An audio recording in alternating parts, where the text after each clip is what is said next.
Today we will look at the structure of the nucleus and try to understand some of its basic properties. You are all familiar with the structure of an atom. The modern picture of an atom tells us that there is a core called the nucleus, which contains all the positive charge and almost all the mass of the atom. This nucleus has positively charged particles called the protons in it and electrically neutral neutrons. And in the first part of this course, it is this core called the nucleus that will occupy our time. And in an atom which is electrically neutral, there is equal amount of negative charge in it, and the negatively charged electrons are all distributed in different atomic orbitals around this nucleus. When we probe the interiors of the nucleons, by nucleon I mean either a proton or a neutron.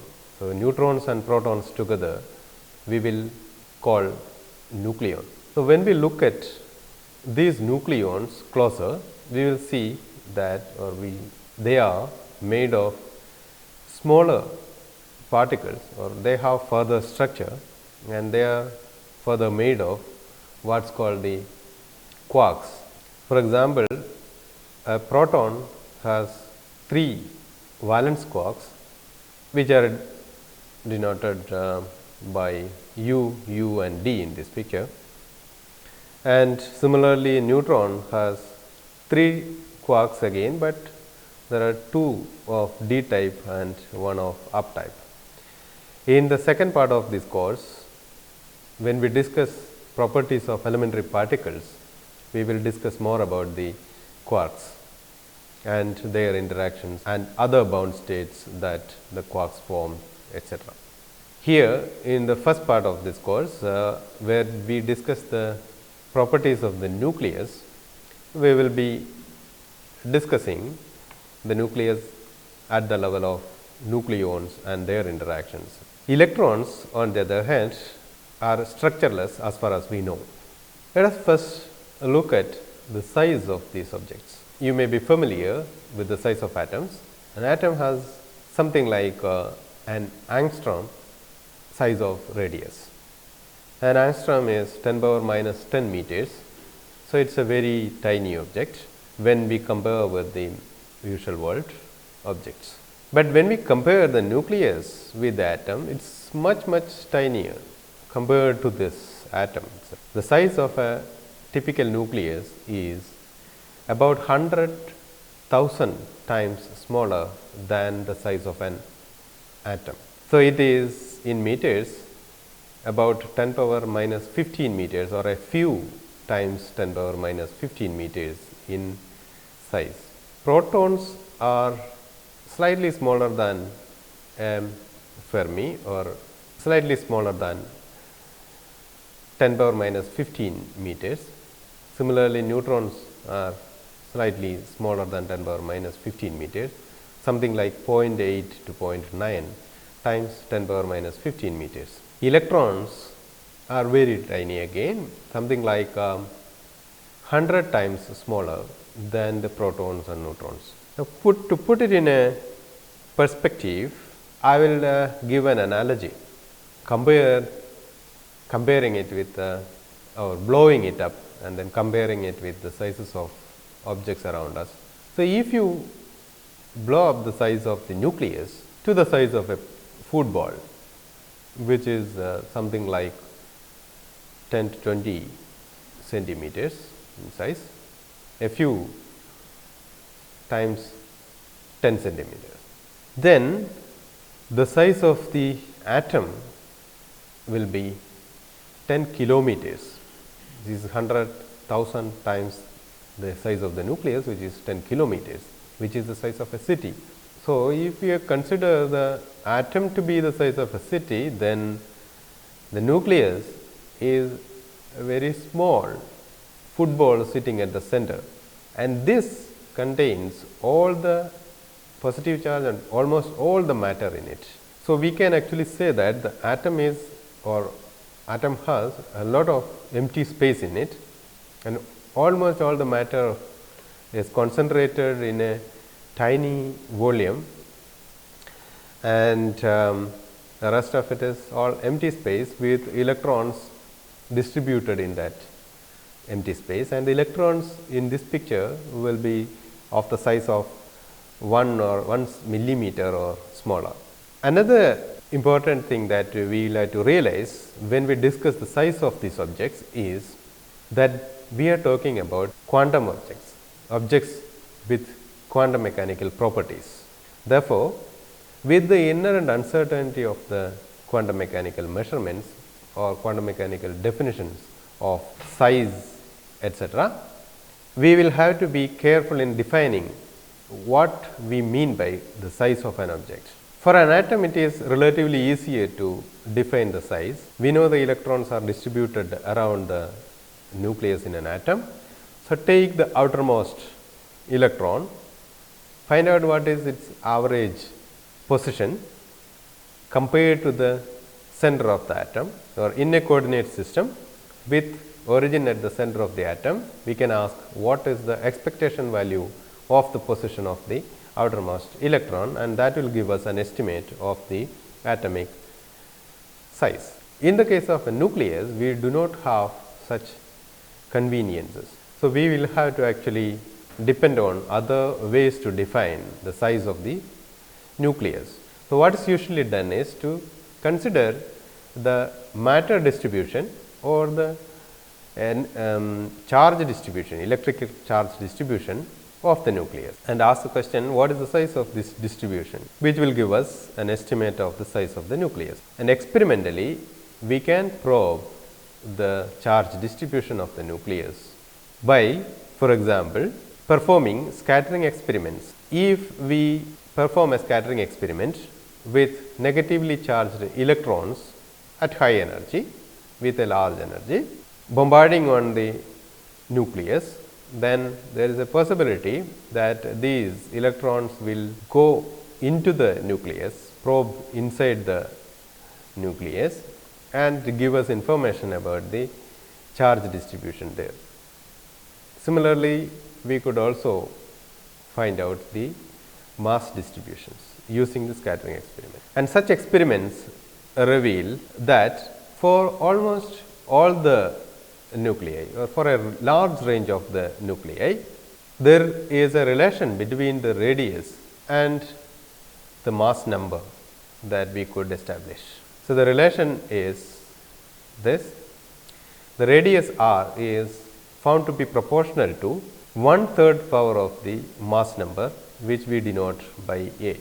So, we could write r, the size of the nucleus, is equal to some constant r0 times a power 1/3, and experimentally this constant is found to be something of the order of 1.25 into 10 power minus 15 meters, or 1.25 femtometers. Femtometers, incidentally, is also called a Fermi. So, 1 Fermi is equal to 10 power minus 15 meters. So, here if you take an example with, or example of a nucleus with mass number A equal to 27, cube root of that is equal to 3, and that gives the radius r equal to 3 times 1.25 Fermi, which is equal to 3.75 Fermi. Another observation that we could make using this experimental determination of the charge density is the following. It is found that for most of the nuclei, the charge density is found to be a constant for smaller values of r. So, in the interiors of the nucleus, charge density is more or less constant for almost all the nuclei, and this charge density will fall off as r approaches the radius of the nucleus, and fall off rather fast, but smoothly. So, this behavior that the charge density is almost constant inside the nucleus for most of the part, except when it reaches the peripheries, has its implications on the nuclear forces. For example, the nuclear force has to be short range in this case. If it is a long range force, all the nucleons inside the nuclei will be interacting with each other, and therefore, as we go to the interiors of the nucleus, we will expect that the charge density is larger there. But unlike that, behavior is found that it is constant, and therefore, the charge density is constant, and therefore, we could say that the nucleons inside the nucleus interact with nearest pairs and not with all the pairs in the nucleus. This also is reflected in the binding energy, which we will discuss in a short while. So, the next property of the nucleus we will consider is the nucleus, nuclear mass. The proton has a mass of 1.673 times 10 power minus 27 kilogram, very small. There are ways to find out mass of the proton. We will not go into the experimental details of that, but let us take this value and assume that the proton has this tiny mass here. And to express such small masses, we actually usually use other units similar to small distances. Those small length scales are expressed in terms of angstrom rather than meter. Here we have other units to express the masses of protons and objects of similar mass. So, in another unit, the proton mass is 1.007276 U. U is a unit which is called the atomic unit. In this unit, carbon atom is taken to be with mass 12 U, and everything else, all other nuclear masses and proton and neutron masses are defined with respect to this standard. It also roughly agrees with the atomic mass number. And in another unit, which is more often used in the particle physics studies, we can express the mass of the proton in electron volt per c square, where c is the speed of light in vacuum. Electron volt is actually the energy as unit of energy. 1 electron volt is equal to 1.6 times 10 power minus 19 joules. This is also the energy that an electron with charge 1.6 times 10 power minus 19 coulomb gains when it is taken across a voltage difference of 1 volts. So, in this unit, the proton has a mass of 938.27 MeV, where MeV means mega electron volt, which is 10 power 6 electron volts per c square. And mass of the neutron is similarly 1.675 times 10 power 20 minus 27 kilogram, or 1.008661 U, which is equal to 939.56 MeV per c square. They are almost the same mass, but neutron is a little bit heavier compared to the proton, a tiny bit.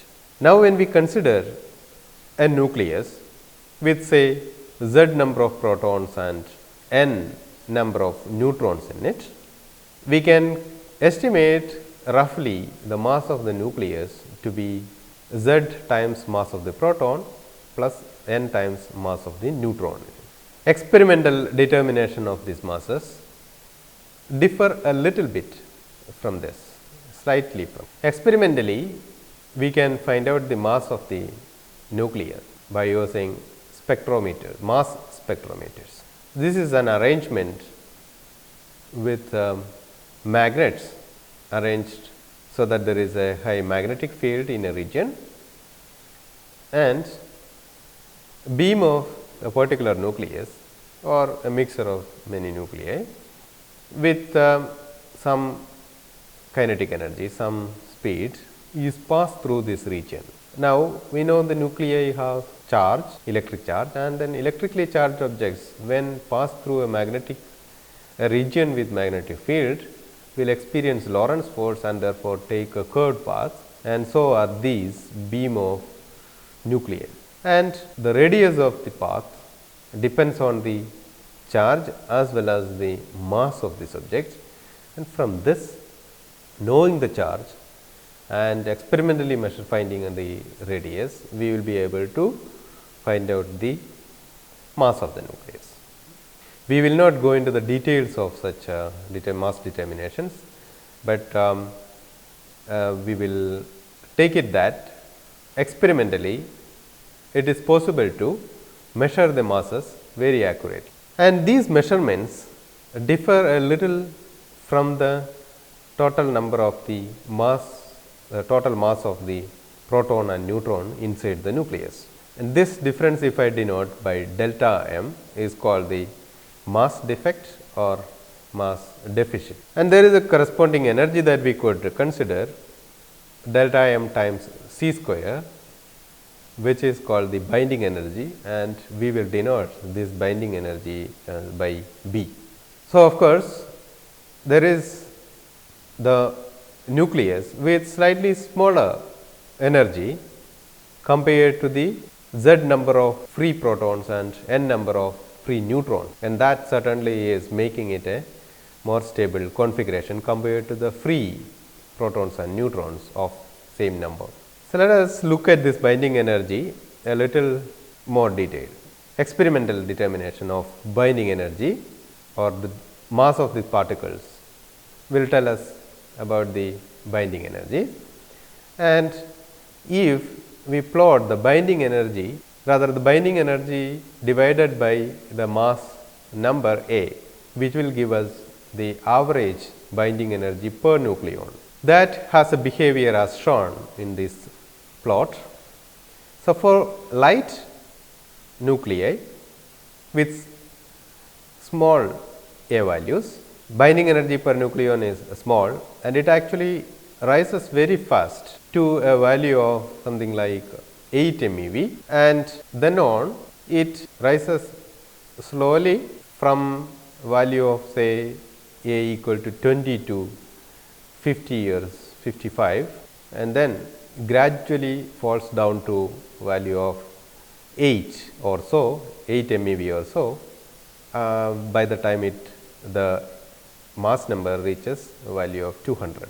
So, there is a peak in this binding energy per nucleon, and that will tell us that there is a very stable configuration that we could find, or there are very stable configurations around the peak. So, it is found that the most stable nucleus is one isotope of iron with mass number 56, and the binding energy per nucleon corresponding to this is about 8.8 MeV. So, we could say that for almost all the nuclei with a value starting from 20 onwards or 20 to 30 onwards is almost a constant. It is around 8 MeV, and this tells a lot about the behavior of the nuclear force. So, the binding energy, as I said, is binding energy per nucleon is a constant, and therefore, we could say the binding energy B is proportional to A, and the proportionality constant I denote by AV, which is a standard way of denoting this, and this term is called the volume term. So, by and large, we could say that the binding energy is equal to AV, a constant, times A, the mass number. This is called the volume term because, as we already said, radius is proportional to 1 over 3 or 1/3 power of A, and therefore, A is proportional to R cube, which is the volume of the nucleus when we consider it as a sphere. So, this term is called the volume term. Now, this proportionality to the mass number also tell us something about the nuclear forces, as I already mentioned when we talked about the charge density. This binding energy arises due to the binding forces or the strong nuclear force in between the nucleons inside the nucleus. Now, let me concentrate on one particular nucleon inside the nucleus, either a proton or a neutron. It interacts with strong interaction or strong nuclear force with other nucleons around it.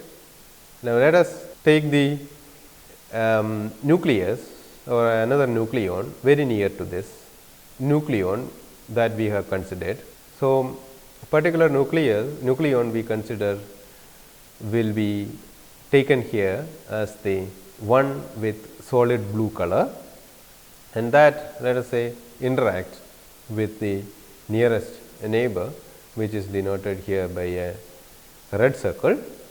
And in principle, it could also interact with other pairs, say for example, a nucleon denoted or represented here by an orange circle a bit away from this nucleon under consideration. So, if you consider all such pairs, then we expect the number of such pairs for a number of nucleons is going to be a times a minus 1, and then we expect the binding energy, the strong force of interaction or the energy due to that is proportional to a times a minus 1. But that is not what is seen. What is seen is that the volume term or the binding energy is by and large proportional to a, not a times a minus 1. And this tells us that maybe only the nearest neighbors interact in the nuclear interaction or take part in the nuclear interaction. So, it is a very short range interaction. In that case, the number will be proportional to a, and that is what we see largely. But that is not the whole story. There are corrections to this that we have to consider. For example, one correction that we could think of is the following. Consider a nucleon in the interiors that will have a certain number of nearest neighbors, and it will interact with all those and give rise to binding energy. But now, when we consider the binding energy to be proportional to a, we are thinking that the number of nearest neighbors for all the nucleons are the same, but that is not true. When we consider a nucleon sitting at the periphery at the surface, we will see that that has slightly smaller number of nearest neighbors, and this adds a correction to the binding energy. This reduces the binding energy because the number of nearest neighbors is smaller than what we thought it is because of the surface effect, and it is surface effect, therefore, we expect it to be proportional to the surface area and proportional to r square, and r square is proportional to a power 2 by 3, and therefore, we consider the surface term to be some constant a s times a power 2 by 3, and this is a reducing effect, therefore, there is a negative sign to it. Anything else? Yes, when we consider the nucleus, we have to consider one more thing in it, that it contains a lot of protons. The protons are all electrically like charged objects, and therefore, they will interact with the Coulomb force and they will have a Coulomb repulsive effect, and this repulsive effect will again reduce the binding energy. If we have z number of protons in it in the nucleus, then there will be z times z minus 1 pairs of this, and Coulomb force is proportional to 1 over r, and therefore, we expect this term to be proportional to z times z minus 1 divided by r, which is equal to a power 1 by 3, which is proportional to a power 1 by 3. And the proportionality constant here is taken to be a c, and the effect is an reducing effect, therefore, there is a negative sign. So, the binding energy is all this with this Coulomb term added to it. That is not all. There are other observations that we have made.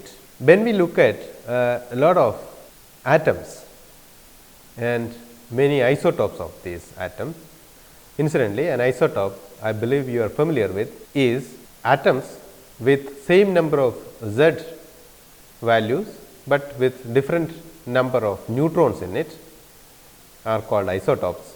So, it will have the same chemical properties, but the number of nucleons or the mass number is different. So, for a particular element, say carbon, we could think of different isotopes with the same number of protons, but different number of neutrons in it. Its proton number is 6, its neutron number could be 6, it could be 5, it could be 7 or some other number. And when people consider all these possibilities, naturally occurring carbon atoms are found to be mostly the isotope with 6 number of protons and 6 number of neutrons in it, which says that that is the most stable isotope, and that is the most favored configuration. So, the binding that may be translated into a expression in that binding energy. This is not a single incident. If we consider a large number of nuclei or atoms, we will see this behavior, that for a particular Z value, n is more or less equal to the Z value for stable nucleus. This is true for light and medium weight nuclei, but when we come to heavier elements or heavier nuclei, say for example, something like tungsten with atomic number Z equal to 74 and number of neutrons equal to 184, or number of neutrons equal to 180 or something of that, around that value. Again, here we see that the Z value is not the same as n value. It is the number of neutrons is almost double the number of protons in it. This is true with almost all the heavy nuclei. So, to take care of this, to take into account this observation, a term which is denoted or called as standard symmetry term and denoted or expressed as A minus 2Z power 2 divided by A. So, the numerator takes care that this term is non-zero when n equal to z or A equal to 2z, and any deviation from this symmetry between the number of neutrons and number of protons will add to this symmetry term, will contribute to the symmetry term. And we want this term to be less significant when we take larger and larger values of A, therefore, a 1 over A term is added to it. So, this term added, the binding energy looks like this. Is there anything else that we want to take here? There is one more term which is called a pairing term. This comes out in this fashion. When we consider a large number of nuclei, when we study a large number of isotopes, then it is found that the nuclei with even number of protons and neutrons in it are found to be exceptionally stable. They are very, very stable compared to other nuclei. So, something is actually telling us that if the number of neutrons are even and the number of protons are even, or the number of nucleons in general are even, then there is going to be a strong binding energy there. And it is also found that if one of this is odd, then that is still stable, but not as stable as the even nucleus. And if both are odd, both z and n are odd values, then they are very likely to be unstable. they are very unstable compared to the other nucleons. This behavior is incorporated into this binding energy expression by adding what is called a pairing term. So, this term is equal to in magnitude A p some constant divided by a power 3 by 4, some kind of an empirical estimate, and it is positive when both z and n are even. So, we want to have we have observed that the binding energy is larger when both are even. So, it is a positive term then adding constructively to the binding energy, and it is negative when both are odd, and it is equal to 0 when A is odd or only one of z or A n is odd and the other is even.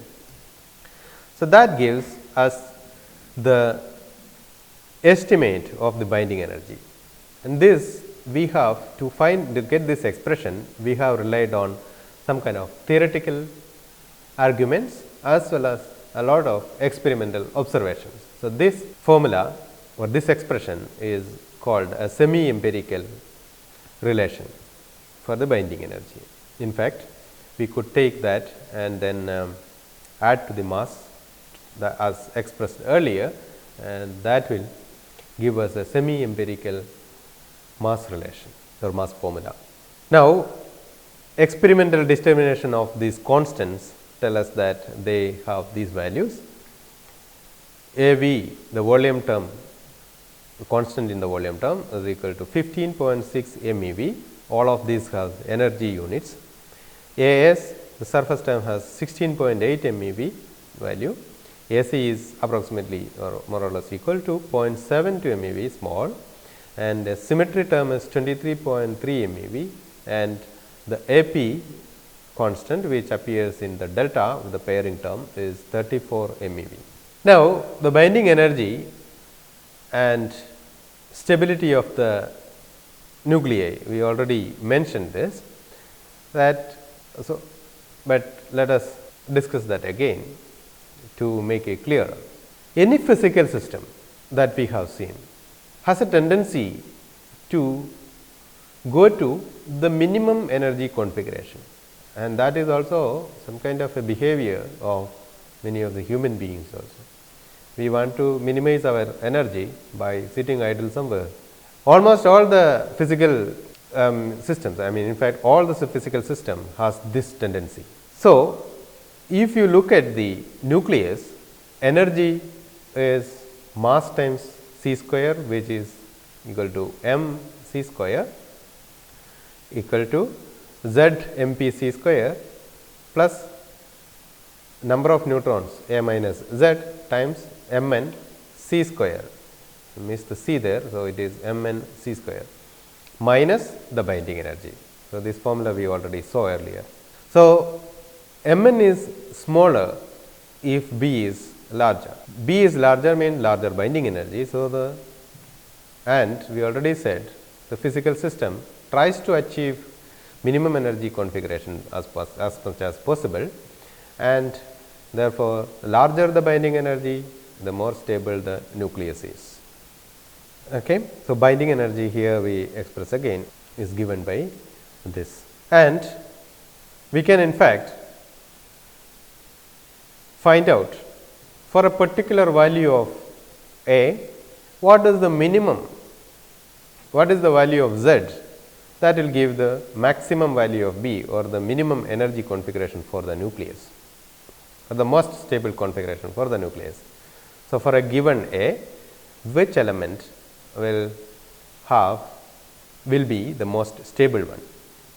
So, we can actually take this expression of B, take the first derivative of that, equate that to 0, and that will tell us that, or the value of Z corresponding to that will tell us that that is an extremum, and if we find that the second derivative of B with respect to Z is negative corresponding to this Z value, then we could say that that corresponds to the maximum B value.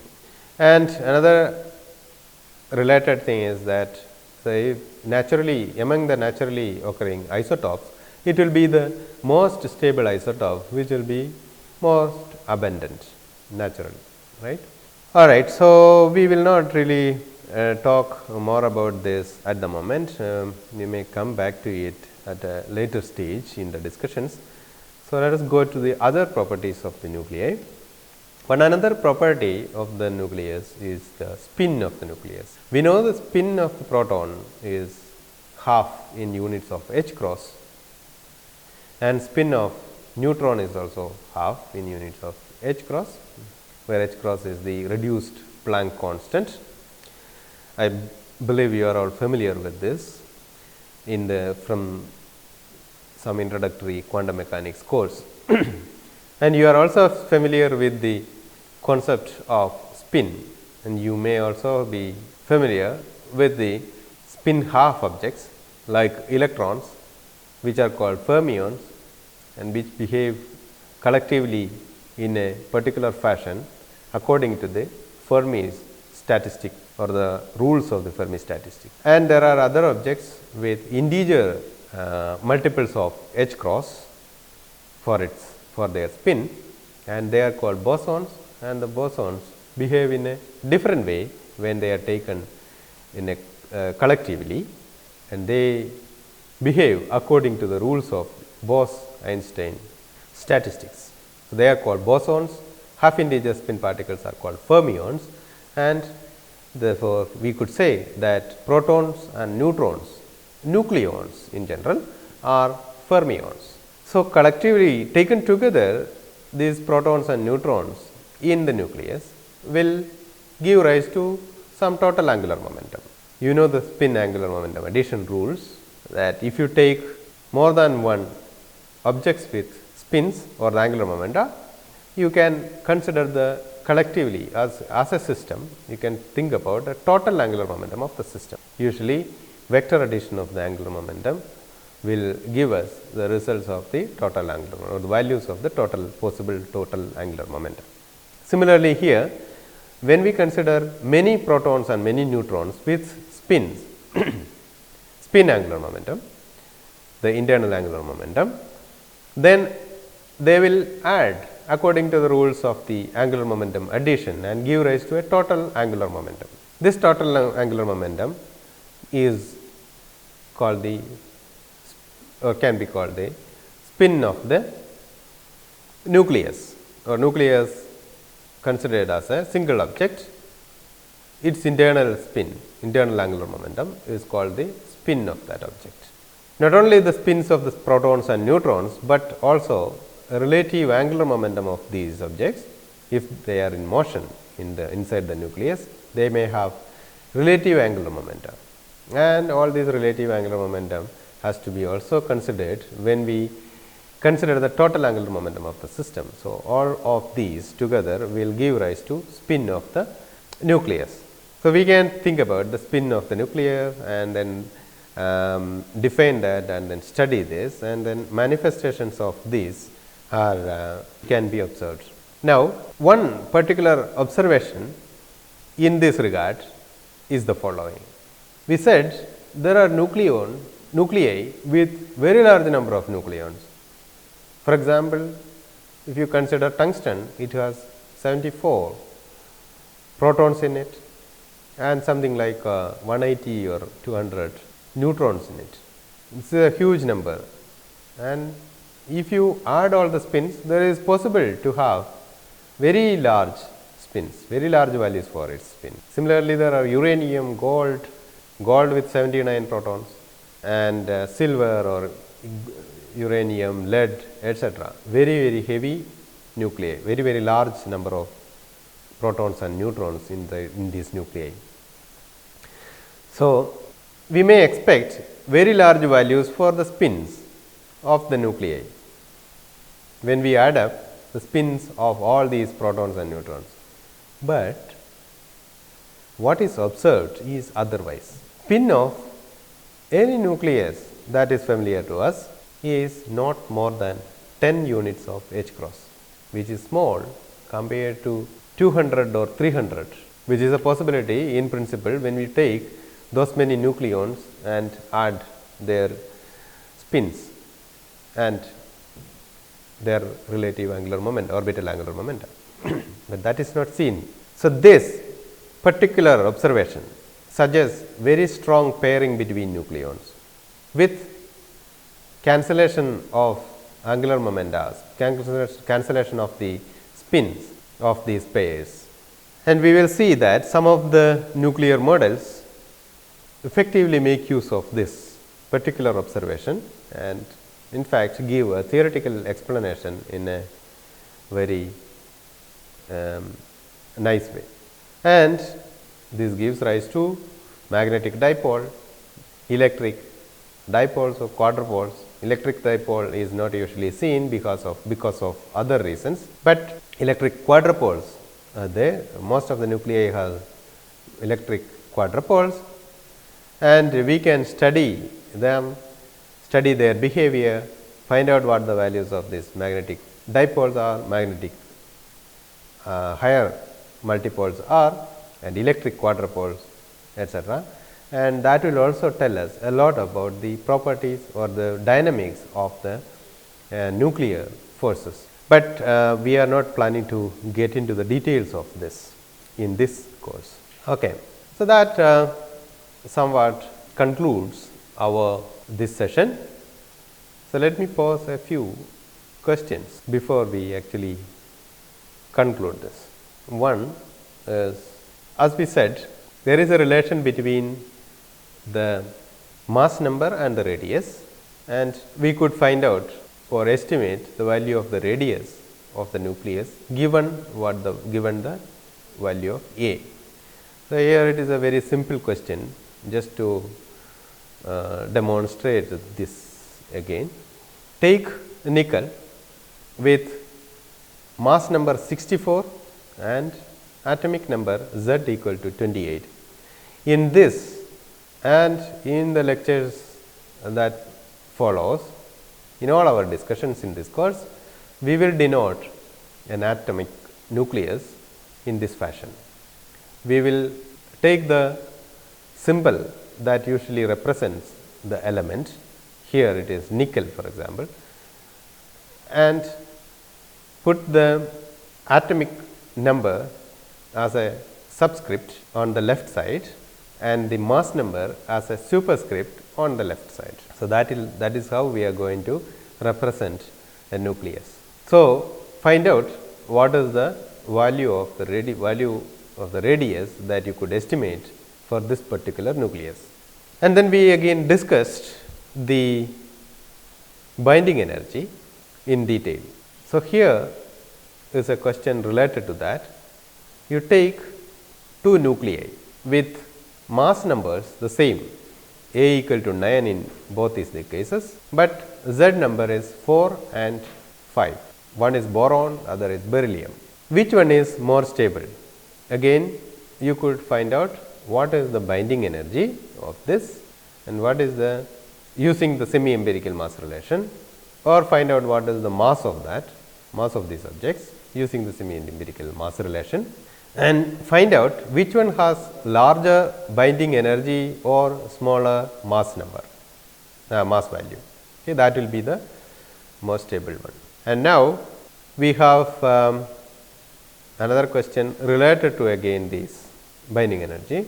You take an element with mass number 23, or take many elements with mass number 23 with different Z values and N values, and find out which one is the most stable configuration, or what is the value of Z which will give you the maximum value for binding energy B.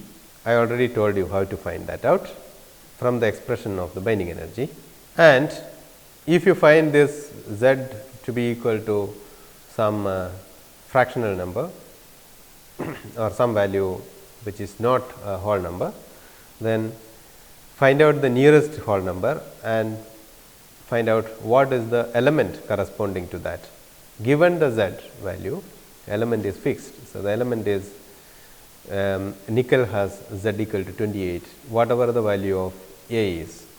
So, here 23 will have different Z values corresponding to different elements. We want to find out what is the most stable element with A equal to 23.